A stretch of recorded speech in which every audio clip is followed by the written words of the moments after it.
We looked like one of those loud happy families people secretly judge at grocery stores, for kids hanging off the cart, exhausted parents making stupid jokes in the cereal aisle. But last Mother's Day I stood in my kitchen scraping dried oatmeal off the wall while my husband slept upstairs for the 5th day in a row, and I honestly thought, if he comes downstairs asking for soup one more time, I might start crying or screaming or both. The worst part is he was actually sick. That sounds important to say because I kept trying to convince myself my anger made me a bad person. Fever, coughing, body aches. Real flu, not fake dramatic man flu. He looked terrible. Gray skin, chapped lips. At one point he fell asleep sitting upright with a thermometer still in his mouth like some pathetic Victorian orphan. And still, every time I heard the bedroom floor creak above me while I was cleaning up another spill or untangling another argument about whose turn it was on the Nintendo, something ugly woke up inside me. Not even rage exactly.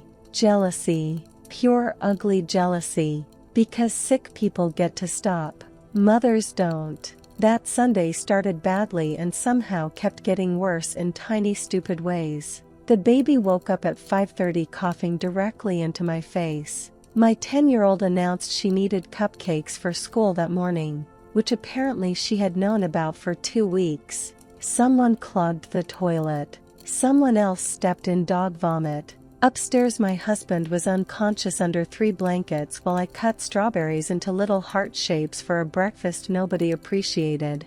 At one point my 7-year-old asked me why I looked mean today. I almost laughed. Instead I told him to put pants on before his sister's friends came over.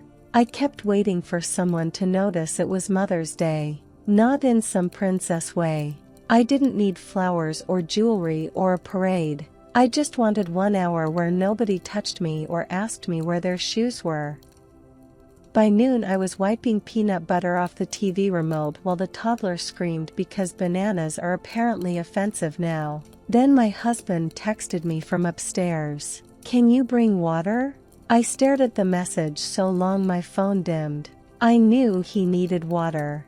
I knew it, but my immediate thought was, wow, imagine getting waited on while you're sick. Then I hated myself for thinking it. So I brought him water. Of course I did. He looked miserable when I handed it to him.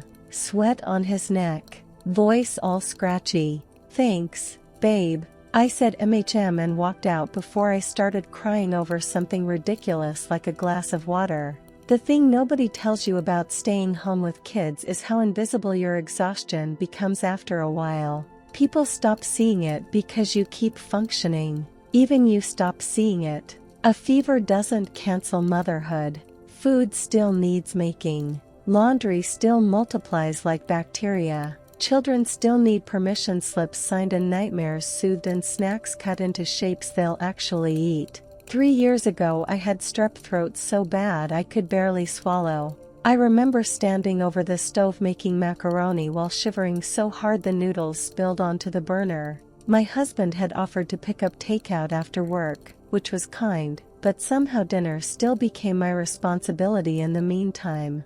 I didn't even question it then. That's the embarrassing part. I think I trained everyone, including myself, to believe I could absorb unlimited amounts of pressure without eventually turning bitter. But bitterness leaks. It leaks into your voice when someone asks where the ketchup is. It leaks into the way you slam cabinet doors harder than necessary. It leaks into silence, especially silence. By late afternoon I was moving through the house like a pissed-off ghost. Cleaning, refilling cups, breaking up fights. My daughter wanted help curling her hair.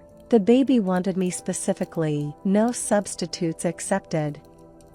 The dog barked every time an Amazon truck passed. And upstairs my husband slept.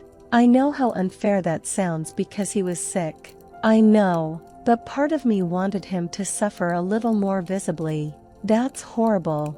I'm aware. But seeing him peacefully asleep while I was drowning made me irrationally angry. Then around 6 he came downstairs. Pale, slow, wrapped in a blanket like an old man. The kids attacked him immediately. "Daddy, He smiled weakly and sat on the couch while they climbed all over him. Within minutes he looked overwhelmed. I watched from the kitchen while washing dishes nobody had even finished dirtying yet. He asked the kids to quiet down twice. Nobody listened. The baby started crying because someone took her cup. My husband closed his eyes for maybe 3 seconds and muttered, "Jesus Christ." And something inside me snapped a little. Not loudly, quietly, like fabric tearing. Because I wanted to say, yeah, exactly. Jesus Christ. Welcome to my whole day. Instead I asked if he wanted soup. He looked at me carefully then, probably because my voice sounded strange. "You're mad at me." I said no immediately. Too fast. He sighed. "You always get mad when I'm sick." That irritated me so much I actually laughed. Always. Such a convenient word. Like I was the problem. Like this was some weird personality flaw instead of years of exhaustion compacted into ugly little resentments. "I'm not mad you're sick," I said. "Okay. But it must be nice." "There. Out." He blinked at me. "What?" "Nothing." "No, say it." So I did. Too much of it probably. I told him I was tired. I told him I couldn't remember the last time I got to lay in bed for an entire day uninterrupted. I told him if I caught this flu nobody would magically take over my life. The kids would still need things from me every 10 seconds. He looked defensive almost immediately. "Well, what do you want me to do? I can barely stand up." I don't know. And I genuinely didn't. That was the problem. I didn't actually want soup-making help from a feverish man. I wanted acknowledgement. I wanted somebody to admit the structure itself was unfair. But instead we just irritated each other. At one point he said, "You act like I'm on vacation," which made me so angry I started wiping down an already clean counter just to avoid answering. Because honestly, part of me was angry that he got to disappear into illness while I had to keep functioning through mine. Not just physical sickness either. All of it. Bad moods, burnout, hormones, grief, exhaustion. Mothers get sick quietly, efficiently. Later that night after the kids were asleep, I sat alone in the laundry room folding tiny dinosaur pajamas while eating leftover birthday cake straight from the container with my fingers. I could hear my husband coughing upstairs. And suddenly I remembered something stupid from years ago. When our oldest was a baby, I had the flu. Real flu. I was breastfeeding, leaking milk through my shirt, sweating through the sheets. I remember asking my husband if he could stay home from work because I felt like I might pass out. He kissed my forehead and said, "I can't. We need the money." At the time I told myself he was right. He probably was right. But I still remember standing in the kitchen holding a screaming baby while my whole body hurt so badly I thought I might collapse. I never forgave him for leaving that morning. I don't think I even realized that until years later in the laundry room with cake frosting on my hand. The next day I woke up sick. Of course. Sore throat. Fever. Heavy body.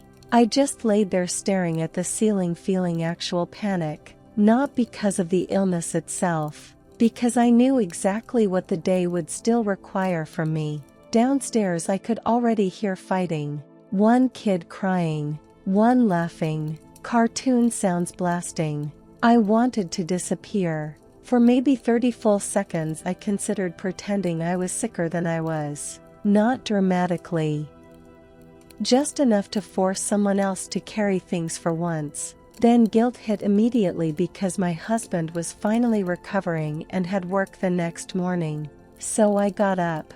I always get up. That morning he found me sitting at the kitchen table looking awful while the toddler dumped dry cereal into my coffee. He stared at me. "You're sick. MHM. Why are you downstairs?" I almost said something sarcastic. Something cruel. But I was too tired. So I just looked at him. And maybe for the first time in years, he actually understood something without me explaining it. Not fully.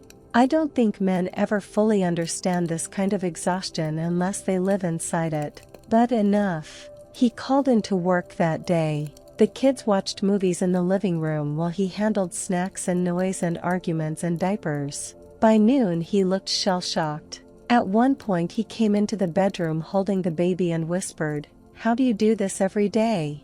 I pretended to be asleep, not to punish him exactly.